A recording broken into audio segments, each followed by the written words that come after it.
Brothers, I want to talk to you about BMA. BMA,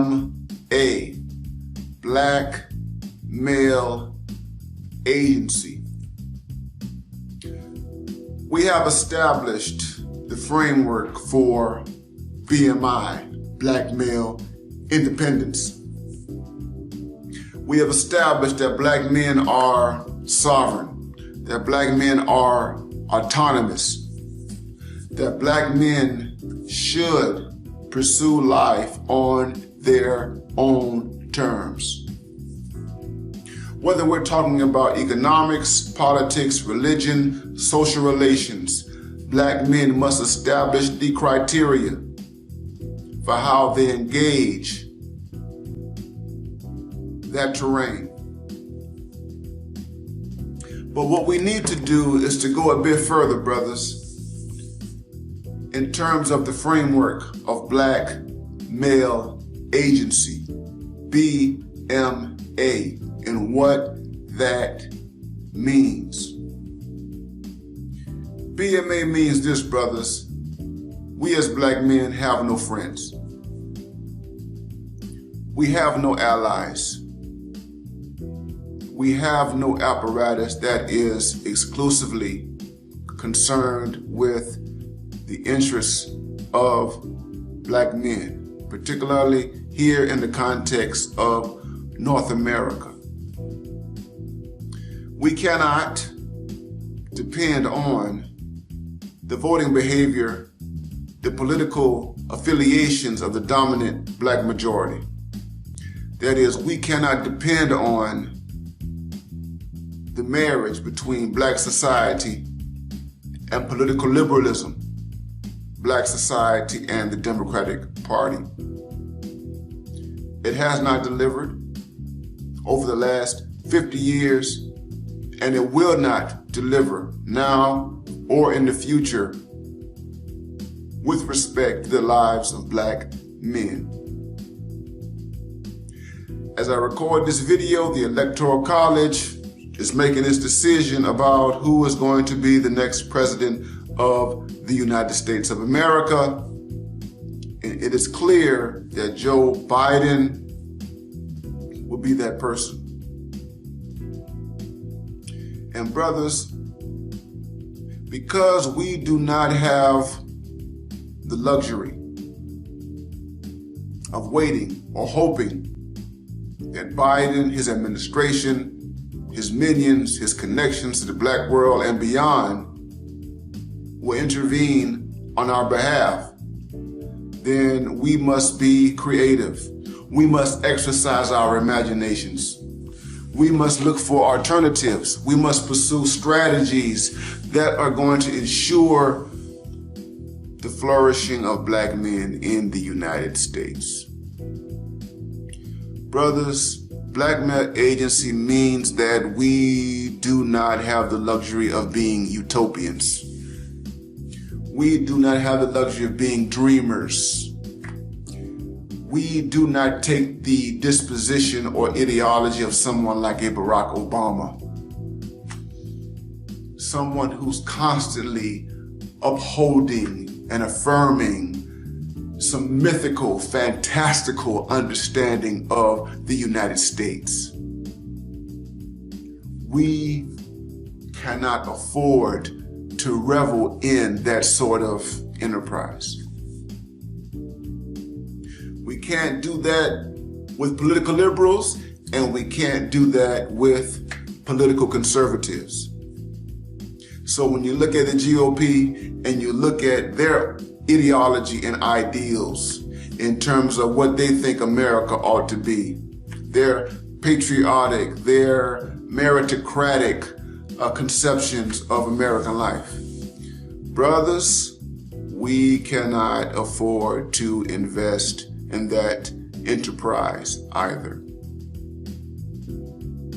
We have no friends. We have no allies. And this means, brothers, that we must come together.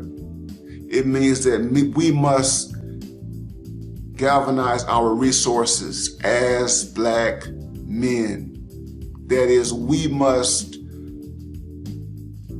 connect. We must establish networks. We must affirm networks that already exist that will help us to go into the future. We must deal with the world as it is.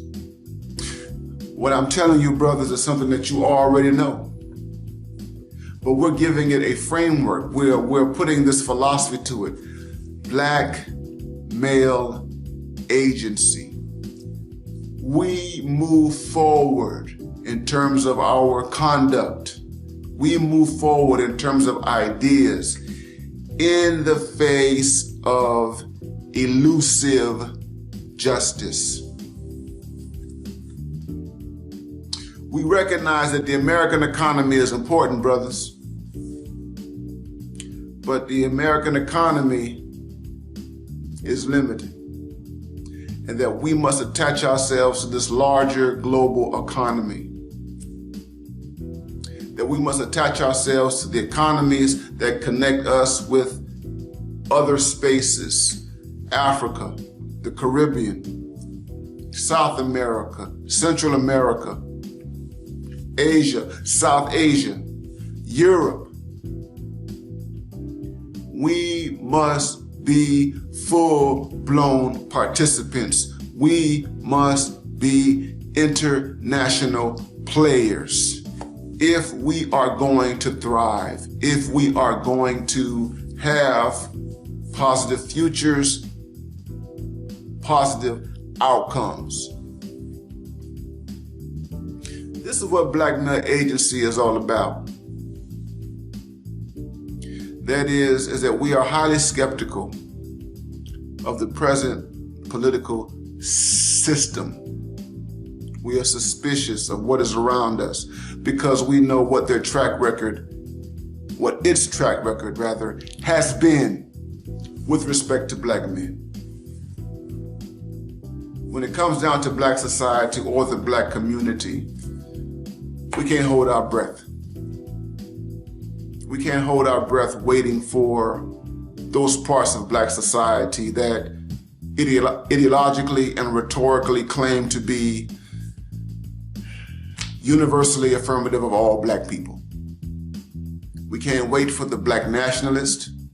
We can't wait for the Pan-Africanist amongst us to realize some vision of universal black unity. We live in the real world. We don't ignore those parts of black society. The gynocentric parts that are male, the gynocentric parts that are female, that are fundamentally hostile to the concerns and interests of black men. What BMA, brothers, means is that we are digging ourselves out of a hole. And we are the only ones who can do it. We are maximizing our intelligence, our creativity, our resources in order to improve the overall quality of our lives. We are entering into a new year, 2021. And in this year, brothers, we must take Black Male Agency seriously. We must maximize it to the fullest so that we can have the highest, the most robust quality of life for black men.